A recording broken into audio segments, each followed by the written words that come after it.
Sejam muito bem-vindos para mais um espaço de entrevista na Rádio Borba. Hoje, neste nosso espaço de entrevista, temos como convidado Vítor Risso, membro eleito da Direção Nacional do Sindicato dos Trabalhadores das Indústrias de Cerâmica, Cimentos e Similares, Construção, Madeiras, Mármores e Cortiças do Sul e regiões autónomas. Vítor Risso, que é também ex-delegado sindical e trabalhador dos mármores com quase 4 décadas no ativo. Em primeiro lugar, Vítor, agradecer a sua presença no nosso espaço de entrevista e começo por lhe pedir que nos fale sobre a problemática do setor das pedreiras do ponto de vista sociolaboral. E começo por lhe perguntar quais são as principais dificuldades e os principais problemas que os trabalhadores deste setor sentem na atualidade. Muito boa tarde aos ouvintes da Rádio Borba, a quem eu saúdo, e também a todos os trabalhadores do setor dos mármores. Primeiro eu desejava, neste momento, de endereçar uma palavra de conforto e de condolências à família do trabalhador falecido na Lagoa, o nosso conhecido Borbinha, vítima de mais um acidente de trabalho num setor que registra um elevado índice de sinistralidade, é um setor penoso, um setor quase mensalmente registra situações de acidentes e com vítimas a lamentarem. No entanto, respondendo concretamente à sua questão da problemática das pedreiras, do setor dos mármores, setor dominante na economia da nossa região, devo dizer-lhe que, do ponto de vista sindical, nós vemos o futuro com alguma apreensão. Alguma apreensão em termos das condições de trabalho no setor e também em termos de rentabilidade de algumas explorações. A nossa apreensão vai no sentido da degradação progressiva das condições de trabalho que se registram tanto no setor extrativo, nas pedreiras, como no setor transformador, porque muitas unidades de transformação do mármore na nossa zona carecem de condições, digo mais, carecem de situações que defendam a integridade física dos trabalhadores, a sua saúde e também uma forma progressiva de dar condições de trabalho em termos de rentabilidade e em termos da própria rentabilidade das empresas. Não se tem investido no setor tal como nós desejávamos e os trabalhadores, sendo o elo mais fraco dos dois setores, tanto do setor extrativo como do transformador, têm, do nosso ponto de vista, um futuro muito negro. Poderia acrescentar aqui algumas situações que para nós nos preocupam, mas mais adiante certamente teremos a ocasião de abordar essas situações que têm a ver com a perigosidade no setor extrativo. E temos que ver em condições de sanidade no setor transformador, uma vez que, e aproveito aqui para realçar que foi aprovada recentemente legislação que vem defender os trabalhadores das unidades transformadoras. Hoje, essas unidades são vítimas de formas de trabalho onde não são respeitados alguns elementos que preservem a sanidade dos trabalhadores, nomeadamente com a proteção de máscaras. As conhecidas FFP2 não resolvem o problema. Muitas empresas não fornecem máscaras. Agora, ultimamente, e devido ao vírus, essa situação tem sido mais dominante, mas temos alguma apreensão porque as partículas de sílica, denominada silicose, está a andar a passos largos e a provocarem nos trabalhadores um índice em termos de saúde muito preocupante. Por isso nós vamos e estamos a encetar esforços para que se aumente a fiscalização. Já fizemos chegar junto à ACT as nossas preocupações, mas julgo que, devido também a uma carência de meios, essa fiscalização não está a ser efetuada nas melhores condições. Por isso, nós vemos com alguma apreensão o futuro do setor, desejamos que haja uma intervenção superior para que algumas das situações que nos preocupam possam ser remediadas e de forma progressiva não venham a causarem perturbação no normal desenvolvimento do setor, quer no extrativo, quer no transformador. A Direção Nacional a que pertence tem também desenvolvido nos últimos anos algum trabalho na defesa dos direitos dos trabalhadores deste setor, como já falámos, dando também algum apoio aqui a nível regional aos trabalhadores da construção da ferrovia Sindescaia, pedir que nos fale também acerca deste trabalho que tem vindo a ser desenvolvido nos últimos tempos. Pois eu posso dizer-lhe que vou dividir a minha resposta em duas partes. A primeira, falar do setor dos mármores. De facto, nos últimos 3 anos, mercê da legislação aprovada, muitos dos trabalhadores no ativo, tanto do setor extrativo como do setor transformador, tiveram o benefício de poder sair para a reforma antecipada. Acontece que muitos desses trabalhadores, mercê de ordenados muito baixos ao longo dos últimos anos, onde a particularidade de muito trabalho extra a não serem vinculado nas folhas do salário, agora, quando foi colocada a questão da reforma antecipada, os trabalhadores, alguns ficaram surpreendidos com as magras reformas que lhe eram apresentadas, mercê de uma carreira contributiva oscilante, e também pelo facto de os extras em muitas empresas não estarem mencionados nas folhas de salário. Isso veio trazer algumas dúvidas também da parte das empresas, e aí eu não desejava alongar muito, porque compete sim chamar a atenção da opinião pública para esse facto, e em especial que foi penalizador para os trabalhadores, o facto dos seus vencimentos, enfim, serem pouco baixos e depois, na altura da reforma, os valores também não são agradáveis. No entanto, a situação conseguiu-se ultrapassar, mercê do trabalho desenvolvido junto do Ministério do Trabalho, porque os trabalhadores inicialmente com a reforma antecipada eram penalizados com o fator de sustentabilidade. Felizmente, em mercê do trabalho desenvolvido, um trabalho sindical de fundo e também com o apoio político, foi conseguido ultrapassar-se essa situação e foi abolido o fator de sustentabilidade que neste momento já não existe. No entanto, existem ainda algumas dificuldades no acesso à reforma antecipada de alguns trabalhadores em virtude das profissões indicadas nas folhas de vencimento não serem compatíveis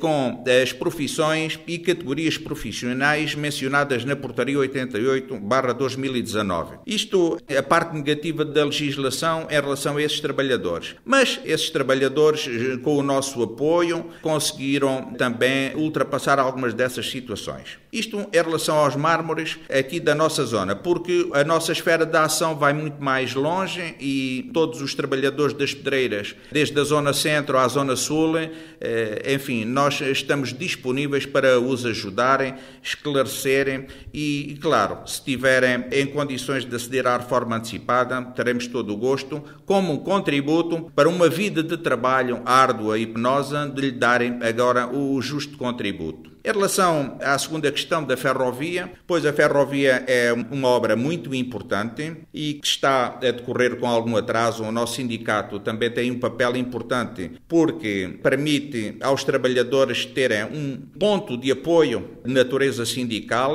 porque ao longo da ferrovia há 3 consórcios e é preciso estar junto dos trabalhadores para que os subempreiteiros também não abusem, como é apanágio em algumas situações, de lhe retirar direitos e quase em situações de escravatura não declarada, e nós somos contra todo esse tipo de medidas que retirem direitos consagrados aos trabalhadores. Por outro lado, vemos também com bons olhos porque a ferrovia veio trazer valor acrescentado a algumas empresas aqui do setor dos mármores que, através das escombreiras, permitiu-se que as britadeiras a trabalhar consigam dar um valor acrescentado à parte financeira dessas empresas e juntar o útil ao agradável. Pensamos que a obra apesar do atraso, são mais 3, 4 anos. Agora, com a aprovação da Lei das Pedreiras e que, por um lado, os empresários também desejam limpar parte dessas escombreiras, está-se a fazer um trabalho de fundo e a contente de todos. Por isso, neste momento,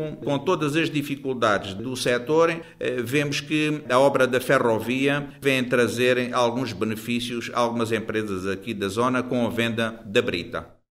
Para além da questão das reformas antecipadas, como o Vítor já referiu aqui ao longo da entrevista, certamente os contratos de trabalho são também outra das problemáticas deste setor.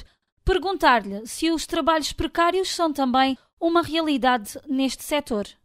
É verdade, esse é um ponto que não é novo. A contratação coletiva que nós tínhamos em vigor, por várias razões, a Acimagra tem sucessivamente furtado-se ao diálogo. Nós desejamos apresentar em breve um novo contrato coletivo de trabalho para o setor que venha a repor alguma legalidade, entre aspas, dizemos assim, porque o contrato coletivo não é revisto há bastante tempo. Como nota dominante, nos últimos 14 anos não se registaram aumentos regulamentares no setor das pedreiras e unidades transformadoras. O que existiu foi aumentos avulso, dados, como nós sabemos, pelos empresários a alguns trabalhadores, outros não têm sido aumentados e daí surgirem situações que nos desagradam do ponto de vista social, em que há benefício para uns em desprimor de outros, o que para nós são situações insustentáveis, não é? Nós não podemos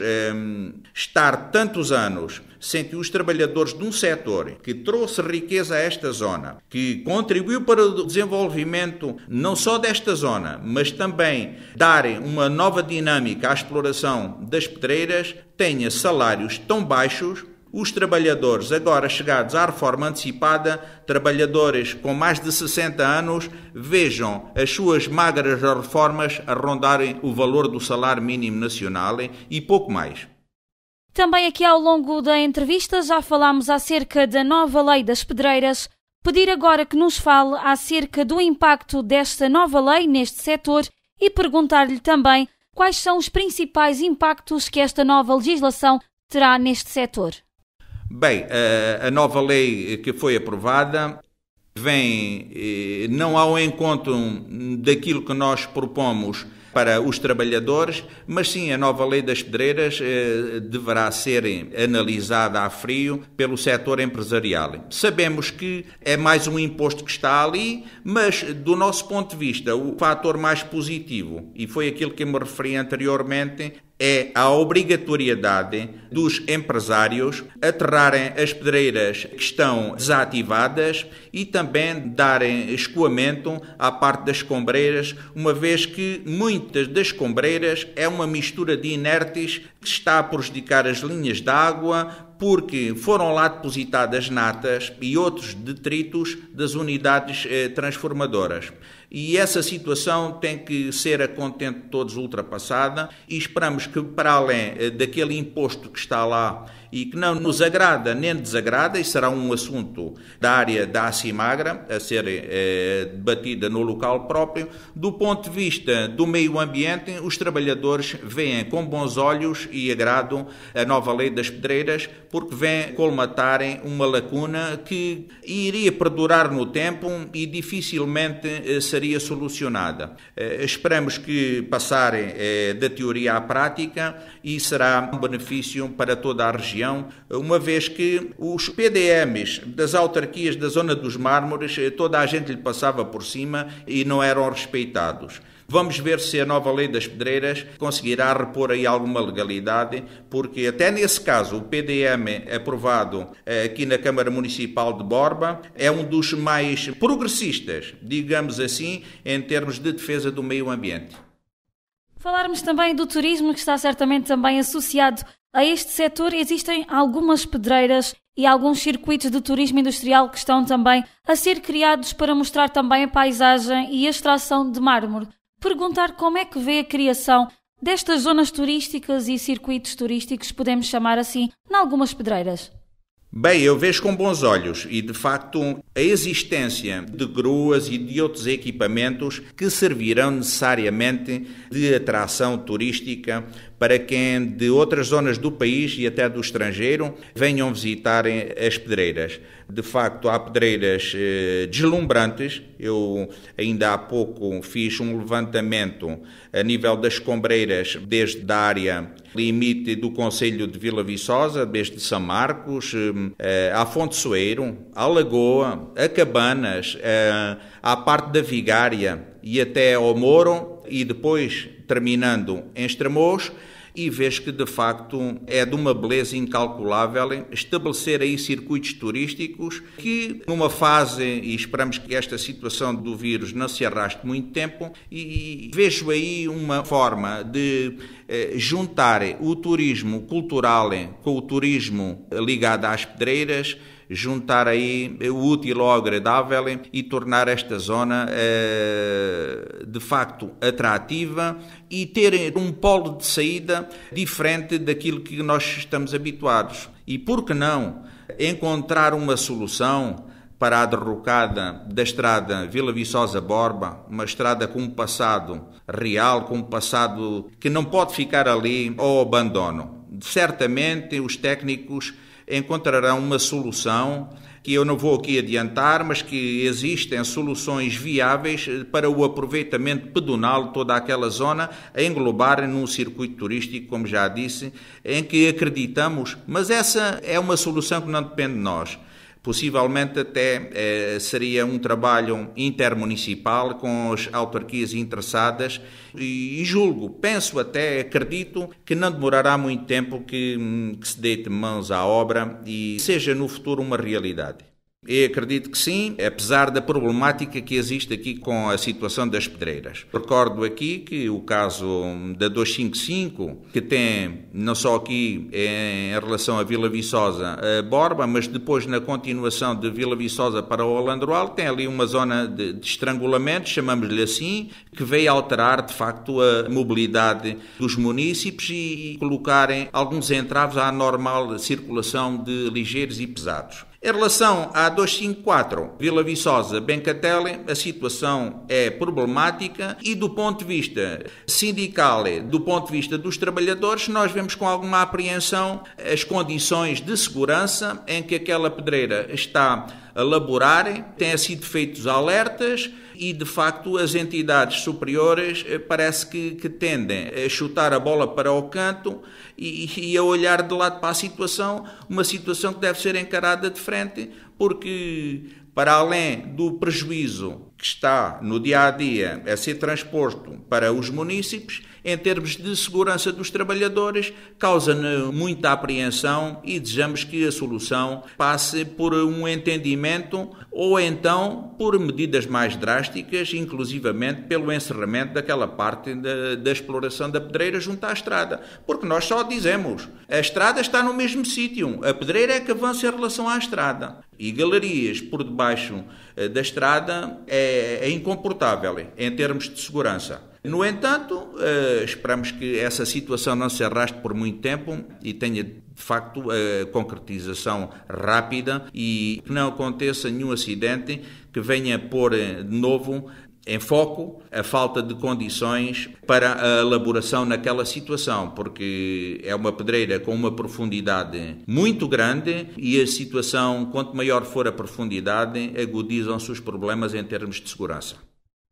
Perguntar-lhe também se os jovens se interessam por trabalhar neste setor de atividade e perguntar-lhe também se com o fecho do Cevalor se perdeu também aqui um pouco de formação e de formandos neste setor de atividade. É verdade, a formação profissional não existe. Isto tem que ser dito de uma forma aberta e clara e o mais transparente possível. Não existe formação para os trabalhadores dos mármores. Não existe nem no setor extrativo, nem no setor transformador.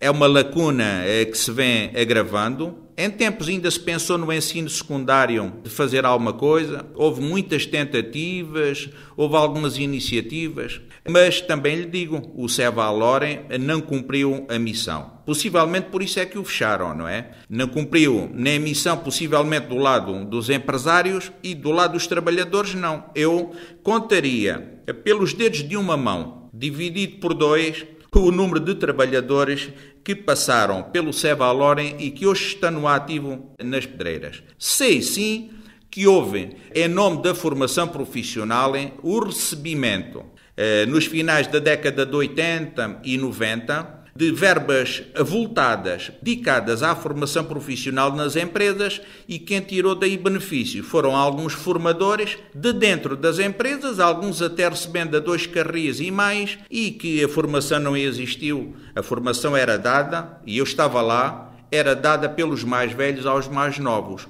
A troco 10 réis de mel coado, faziam, como se diz, e perdoe o termo, das tripas coração, para ajudar os mais novos, quando quem recebia elevadas maquias eram os ditos formadores dentro, a maioria de dentro das empresas, aproveitando a sua formação. Lamentavelmente, o fecho do Cevalorem foi uma realidade, não nos trouxe, do ponto de vista de formação aos trabalhadores, nenhum valor acrescentado.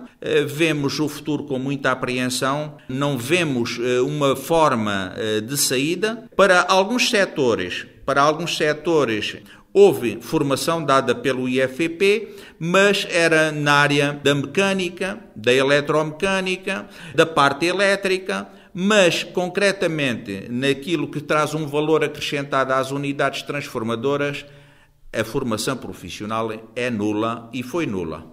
Necessariamente, com a saída dos trabalhadores para a reforma antecipada, abriram-se alguns postos de trabalho. E mesmo esses poucos postos de trabalho, viemos a constatar com muita preocupação que é trabalho mal pago, com remunerações muito baixas, e os jovens não veem ali uma saída em termos de futuro, não só pelo baixo salário, mas também porque, para além de serem um setor perigoso, penoso, onde se costuma dizer, por vezes, em que muitos trabalhadores têm é que se levantar primeiro cá à cama e alguns deitar-se muito tarde, quase como se diz, sem períodos de descanso suficiente, para ganharem salários muito baixos. Muito baixos. Portanto, o setor não se torna atrativo. Em alguns casos, com as ofertas de mão de obra que existem disponíveis, enfim, vai-se encanando a perna à rã, como se costuma dizer, mas não, em termos de futuro, não vemos uma solução a curto prazo sem essa valorização através da formação profissional adequada. Sr. Vítor, já aqui falámos ao longo desta entrevista das problemáticas deste setor no que diz respeito à área da saúde. Perguntar-lhe também se os trabalhadores deste setor são acompanhados frequentemente pela medicina do trabalho. É verdade, assim deveria ser em todas as empresas que os trabalhadores fossem sujeitos a exames regulares. Legalmente assim deveria ser, mas na prática nem sempre é assim. Porque os trabalhadores do setor dos mármores são vítimas a curto, a médio e longo prazo, como eu já referi, da silicose, e especialmente nas unidades transformadoras. Mas para além dessa situação, as unidades transformadoras nos últimos anos também temos visto a utilização massiva de colas de determinados componentes químicos utilizados na colagem das pedras, não só do mármore, mas também de outras rochas ornamentais que vêm a diferentes partes do país e até do estrangeiro, e que são aqui resinadas, que é feito aqui um trabalho de fundo, e que os trabalhadores são expostos a esses componentes químicos, todos eles com advertência da sua perigosidade para o aparelho respiratório, e nós desejávamos que esse trabalho fosse feito nas melhores condições. E sabemos que muitas empresas transformadoras não reúnem condições de sanidade em termos de defesa dos trabalhadores. Não falamos já em telhados que, enfim, não reúnem condições, não falando também nas condições de secagem e um ambiente fechado que é propício à ocorrência de doenças da área respiratória, para além do trabalho no setor que é penoso em termos de sanidade, porque há trabalhadores que andam 8 horas com os pés debaixo de um elevado grau de umidade, os fungos são constantes. Muitas empresas não investiram em braços de força, preferindo o trabalho manual, o que veio a acarretar doenças para os trabalhadores, e isso preocupa-nos do ponto de vista sindical e do ponto de vista profissional e de defesa da integridade física dos trabalhadores. Essas situações devem ser alteradas, porque não compreendemos que muitas empresas não tenham investido em equipamentos preservando a integridade física dos trabalhadores e resguardando esses colaboradores de um esforço físico demasiado que lhe vai trazer consequências para o resto da vida. E nós pensamos que a ACT deve continuar e deve intensificar até a vigilância das condições de trabalho em muitas dessas empresas e não chegarem aos escritórios, falarem com a administração e não descerem à fábrica para um contacto direto com os trabalhadores, a tomar conhecimento no local das suas condições penosas de trabalho, muitas delas fora dos regulamentos normais. Eu recordo que até recentemente foi aprovada a legislação que vem prevenir, justamente na área dos acabamentos das unidades transformadoras, a diminuição do pó, da quantidade de pó circulante no ar em defesa da integridade física dos trabalhadores. A lei é para cumprir e se dermos um passo em frente, eu acredito que será possível termos um futuro mais saudável para todos e uma nova dinâmica também para as empresas, preservando os seus colaboradores, para que o futuro seja mais agradável para todos, porque se não for assim, muitos dos trabalhadores nem chegarão à reforma antecipada, muitos encontrarão o caminho para o cemitério mais próximo. Falarmos também se a maior parte dos trabalhadores deste setor fazem parte de algum sindicato e falarmos quais são as diferenças dos sindicalizados e também dos trabalhadores que não estão sindicalizados. Bem, as diferenças à partida são grandes, porque um trabalhador sindicalizado tem da nossa parte todo o apoio. Tem o apoio normal e informativo, tem depois, em caso de conflito, o apoio jurídico, dado por juristas da nossa sede em Lisboa e, claro, todos os trabalhadores não sindicalizados, mas que necessitem de informação, nós não temos um poder discricionário. Nós estamos cá para informarem, esclarecerem e tentarem traduzir uma certa harmonia. Sabemos que isso nunca é possível, possivelmente derivado a uma certa forma de intransigência que surge da parte da entidade patronal em resolver muitas vezes situações normais de forma amigável, mas nós tentamos sempre através do diálogo que as situações se resolvam. É evidente que nós gostaríamos de ter um número elevado de sindicalizados em cada empresa, porque para fazer valer posições a nível de SST, Higiene e Segurança no Trabalho, localmente cada um é que sabe de si, sabe as condições em que trabalha e sabe também que, contribuindo no conjunto, a empresa também tem daí os seus benefícios. De outra parte, pensamos que os trabalhadores se devem unir em torno da sua estrutura sindical, também para, em termos de futuro, que haja uma forma de defesa da legislação que está aprovada e que nos tem dado algumas regalias em termos da reforma antecipada, mas também no dia-a-dia manter uma presença de vigilância junto das empresas para que as condições de trabalho não se tornem, no futuro, pelo menos tão precárias como estão a ser neste momento. O futuro é difícil, todos sabemos que há entidades patronais com uma atitude muito predadora, sabemos que a nova geração de empresários tem uma concepção da forma de de gerir as suas empresas diferente da que tiveram os seus pais. Pensamos que tudo será possível melhorar no futuro e, com a colaboração dos trabalhadores, desejamos criar uma certa harmonia no setor e que o futuro traga benefícios para todos. E é desta forma que terminamos mais um espaço de entrevista na Rádio Borba. Recordamos a todo o nosso auditório que tivemos hoje como convidado o membro eleito da Direção Nacional do Sindicato dos Trabalhadores das Indústrias de Cerâmica, Cimentos e Similares, Construção, Madeiras, Mármores e Cortiças do Sul e regiões autónomas. O nosso convidado foi também ex-delegado sindical e trabalhador dos mármores com quase 4 décadas no ativo. Estamos a falar, obviamente, de Vítor Risso. Alguns dos temas abordados ao longo deste espaço de entrevista foram as problemáticas do setor das pedreiras, nomeadamente problemática ambiental, problemáticas também na área da saúde, também os acidentes de trabalho. Falamos também acerca da construção da ferrovia, da nova lei das pedreiras e acerca também do turismo neste setor. Estes foram então alguns dos temas abordados ao longo do programa de hoje, numa entrevista que foi conduzida pela jornalista Sandra Canhoto.